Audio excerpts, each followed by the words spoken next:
الدنيا بتمشي بطريقة من اتنين، يا تدفع الأول وبعدين تتبسط، يا تنبسط الأول وبعدين تدفع.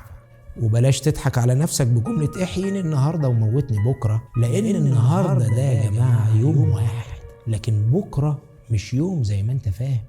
بكرة ده معناه المستقبل اللي ممكن يبقى سنين طويلة. السلام عليكم. من فترة كده كان عندي ضرس بيوجعني في الفك اليمين اللي تحت.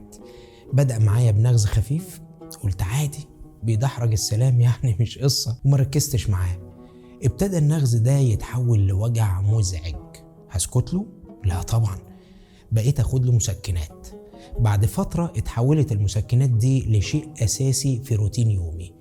لازم وانا راجع من بره اكلم مراتي اسالها عامله اكل ايه، وبعد كده اسالها في كتفست في البيت ولا لا، عشان لو نمت في يوم والبيت ما فيهوش مسكن ممكن اصحى من احلى نوم عادي جدا وافضل في العذاب ده لحد ما انزل الصبح اشتري مسكن. في يوم قلت لنفسي وانا هفضل كده لحد امتى؟ كل ما الوجع يزيد هفضل ازود جرعه المسكنات؟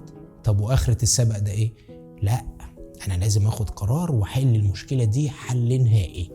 وكان قدامي طريقين، اما اني احشي الضرس ده او اخلعه خالص. حكايه الحشو دي بتاخد لها بتاع جلستين 3، يقعد الدكتور بقى ينخرب في بقك ساعه ومشاوير رايح جاي وتعليمات بقى تاكل ايه وما تاكلش ايه وتشرب ايه، اشرب شاي لا اصل تشرب ايه وما تشربش ايه. وبعد ده كله وارد جدا الحشو يقع وارجع اعيد الفيلم ده من الاول. وعشان ده ما يحصلش لازم ادور كتير قوي على دكتور كويس واسال ناس اتعاملت معاه واعمل عنه بحث اجتماعي واجوزه بنت خالتي 2 ونبقى نسايب عشان اعرف كل حاجة عنه واطمن ان الحشو بتاعه مش اي كلام. طبعا انا راجل بقى نفسي اقصر من الاوقات الحلوة وما عنديش طولة بال لاي حاجة بتاخد اكتر من 2 ساعة، فلجأت للطريق التاني، حقنة بنج وكماشة ووب الضرس اتشال.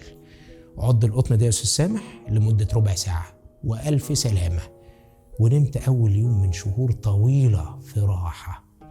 حسيت بمتعة غير عادية وأنا برمي كده ستوك الكتفست اللي عندي في الباسكت. ولكن القصة ما انتهتش هنا.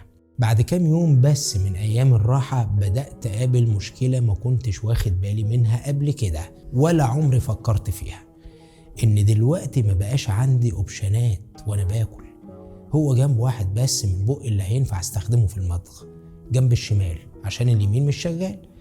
ده بجد يعني، ما هو الضرس اللي انا شيلته ده مكانه بقى فاضي، فبقيت اكل على ناحية واحدة، ودي حاجة مش ظريفة قوي، خصوصا لما الضرس اللي في الجنب الشمال يبتدي يشتكي من ضغط الشغل ويقول لك انا غطيت غياب زميلي كتير، مش هاخد اجازة بقى ولا ايه؟ في الاول هتقول له معلش استحمل وانتوا جيران والدروس لبعضيها، وهيشتري منك الكلمتين دول لفترة قصيرة. بعدها هيقول لك والله لو مدتني اجازة لسوس والم عليك الناس. فبقيت اعمل حاجة ظريفة قوي، بمضغ الاكل الاول على الجنب الشمال، ولما يبقى سهل بكمل مضغه في الجنب اليمين، وبوزع الاكل حسب صعوبة مضغه. يعني لو لحمة امشيها شمال، لو كل سلو مثلا اوديه يمين، وهكذا.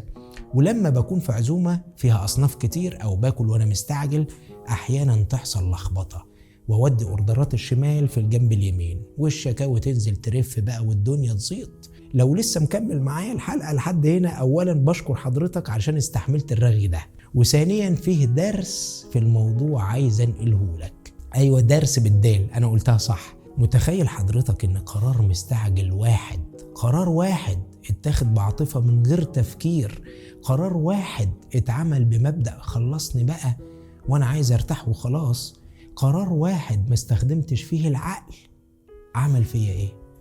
تخيل ابسط حاجة في الحياة اللي هي الاكل تحتاج مني تفكير وتخطيط. متخيل بقيت محتاج افكر وانا باكل علشان اكل صح وما اتعبش. قيس ده بقى على كل حاجة في حياتك. شوف كم مرة لازم تتعب في حاجة وتكملها للآخر عشان ترتاح بعد كده، لكن انت اخترت الراحة السريعة وعشت لك كام يوم مرتاح هتتعب قصادهم بقية عمرك. شوف كام قرار انت بنيته على مشاعر لحظية مش مدروسة، مشاعر بتاعت وقتها كده ما فكرتش فيها ولا اختبرتها.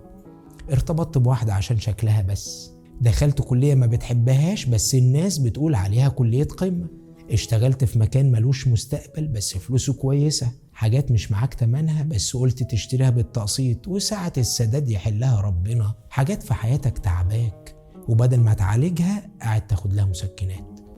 الدنيا بتمشي بطريقة من اتنين، يا تدفع الأول وبعدين تتبسط، يا تنبسط الأول وبعدين تدفع. وبلاش تضحك على نفسك بجملة احييني النهاردة وموتني بكرة، لأن النهاردة ده يا جماعة يوم واحد، لكن بكرة مش يوم زي ما انت فاهم.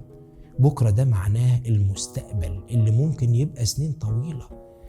ربنا سبحانه وتعالى ادانا العقل عشان نفكر بيه، وادانا القلب عشان نحس بيه. لو استخدمنا القلب لوحده في التفكير هنبقى شخصيات خيالية ملهاش جذور في الأرض، هناخد قرارات عاطفية مش محسوبة، وهنضطر نصاحب الندم لأنه هيبقى الشعور الأكثر تواجدا في حياتنا. أما بقى لو استخدمنا العقل بس هنبقى آلات بلا مشاعر. الحياة بالنسبة لنا هتبقى عبارة عن عمليات حسابية مجردة، 1 + 1 = 2. وعشان كده ربنا سبحانه وتعالى ادانا القلب والعقل مع بعض عشان نوازن بيهم بين الأمور ونختار الأصح. اوعى تاخد قرار من غير تفكير، واوعى تاخد قرار من غير إحساس. واحفظ الدرس ده كويس، وكل سنة وانتم طيبين.